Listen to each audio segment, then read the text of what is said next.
guys, it's Katie. Welcome back to Steal the Spotlight. Today I'm doing a recap review type thing on some of the shows from New York Fashion Week. Clearly, I'm no expert in the industry, but these videos are just my excuse to sit down and have a chat about a few of my favorite collections, and hopefully you guys can do the same and we can discuss some of your favorites in the comments. Another standout collection to me was Rodarte, and they had some really interesting inspirations. The designers, Kate and Laura, said that they were inspired by bees in general, but also the movie Spirit of the Beehives, which I think is like an old 70s film. I've never seen it. And lastly, also inspired by Janis Joplin because they had her documentary kind of on repeat as they were designing. And strangely enough, you can definitely see those inspirations coming through in the designs. Some of my favorite elements from the collection would have to be the delicate fabrics, especially those featured in the first few looks. They also had a great use of texture in the fabrics, and of course that little drizzle of sparkle throughout all of the looks. Probably my favorite look of the bunch is the pants with the asymmetrical top. For some reason that just looks so bomb. I would love to be wearing that. You would feel like such a boss. The next designer I wanted to talk about is Cynthia Rowley, and she's someone who's not usually on my radar, I suppose, but I don't know, I really love a lot of the garments from this particular collection, so I thought it was worth a mention. She did a presentation rather than a runway show, which seems to have left mixed reviews online. Apparently the presentation didn't really go smoothly. She had this cool concept of like a dreamy pillow fight, which looks beautiful in the photos, but apparently wasn't so great in person, which seems to have left a sour taste in some people's mouths. But honestly, I think that a lot of the looks were stunning and they definitely were ready to wear. My favorite looks would definitely have to be kind of the pajama inspired ones.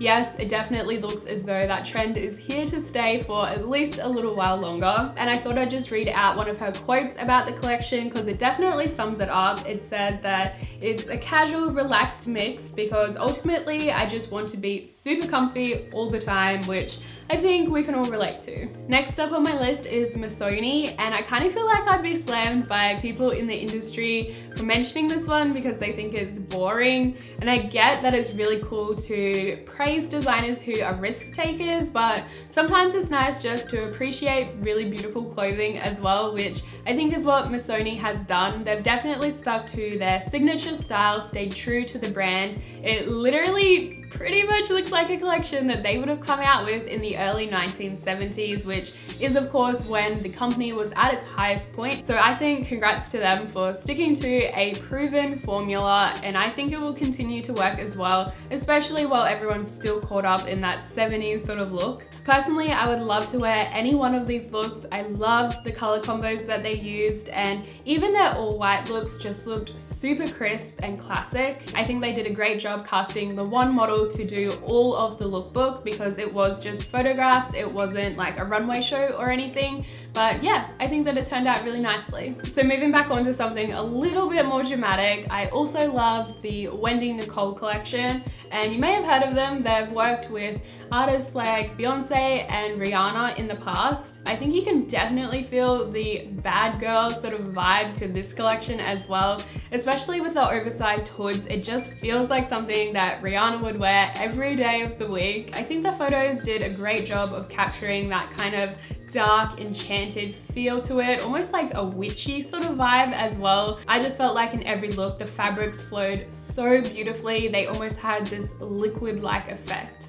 So I have three standouts from the Made Fashion Week sort of bubble. The first one is Adam Salman, who probably has the most mainstream recognition out of the three that I'm going to mention. He's actually a CFDA Vogue Fashion Fund finalist this year, and one of the interview questions for that is actually, if you had to design an entire collection out of one fabric, what would it be? And he said denim, which of course made me instantly fall in love. But his collection was also really, really awesome. It has that kind of cool girl vibe to it. I just think that the overall aesthetic of the collection was very pleasing. I loved the looks with the baby pink especially. Most of all, I'm just excited to see where this brand goes. I feel like they definitely have the potential to make themselves a household name in the near future. after. Adam's collection was actually shown in a runway show, but a lot of the ones from Made Fashion Week are presentations, like my next one, which is Burkesville.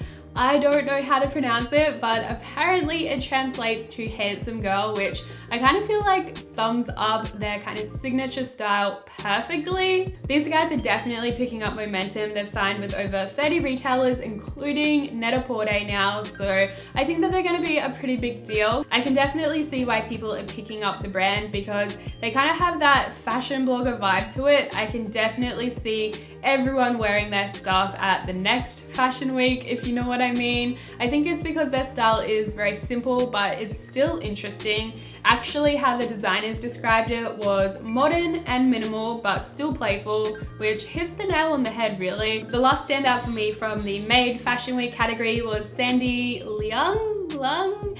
I'm sorry that I cannot pronounce anything, but I felt like her collection was perfect. Probably one of my favorites of the bunch, to be perfectly honest, because it was so wearable and just so cool. I know cool is such a lame way to describe something, but that is the first thing that comes to mind, especially if you look at the lookbook photos of the girls in the street. They just look like the sort of girls you want to be. I want to be wearing the embellished jeans with the quirky jacket, you know? So far the brand doesn't seem to be getting a lot of coverage. It doesn't have its own section on Vogue Runway or anything, unlike the other two from Made Fashion Week, but I don't know, hopefully that picks up soon for them because I really enjoyed the collection. So obviously there are so many shows at New York Fashion Week alone, so it's really hard to narrow down just a few to talk about in the video, so I'm sorry, I probably forgot to mention a lot of big shows that you guys loved. So again, just hit me up in the comments so we can have a chat about it there instead, but I thought I'd kind of do like a couple of other mentions just quickly without going into too much detail. Anasuya is definitely a household name designer, but not someone who's mentioned too often, probably because her designs aren't usually like groundbreaking. She sticks to a very similar theme throughout the seasons, but I always enjoy it, so I thought it was worth a quick mention. I really liked her kind of Western Americana take on it this time around. I felt obligated to mention Alexander Wang because he was like my first ever favorite designer. Honestly, wasn't digging this particular collection, but the after party looked dope. He had like Slurpee machines, there was McDonald's trucks, like it was all happening. I felt like Wes Gordon was worth a mention. I really like him as a designer. I enjoyed this collection as well. He definitely nailed that slip dress look. And I thought I'd read one of his quotes about it. He said, "It's walking the line between romantic and the modern, the clean 90s silhouettes, but then the handwork and the detail," which I think definitely sums up what people are actually looking to wear at the moment. So I think he will definitely have a very loyal fan base. I'm pretty much mentioning Tommy Hilfiger simply for the venue. It was insane. It was like a whole carnival sort of feel, which, oh my goodness, I wish I was there. It seemed like so much fun. The collection wasn't anything too special to me. I wasn't in love with it. Maybe because it was the fall collection being shown in amongst all these other spring collections, it just felt kind of weird. And lastly, I wanted to mention Noon by Noor. I hadn't heard of them previously. I don't know, maybe I was living under a rock, but I think that their collection was beautiful. It was a really gorgeous color palette that flowed through perfectly. And when you look at the close-up shots, the details on it are stunning. Okay, so I'm pretty sure I've been babbling on for long enough. I really hope you guys enjoyed though. If you did, give it a big thumbs up and don't forget to have a chat in the comments about your favorite shows as well, because I know I missed so many of them. Do make sure you subscribe so you stay tuned for part 2 of this. I'll probably be doing a recap on Paris Fashion Week as well, because that always includes some of my favorite collections. But yeah, in the meantime, I might see you over on my Instagram at StealTheSpotlight. Mwah!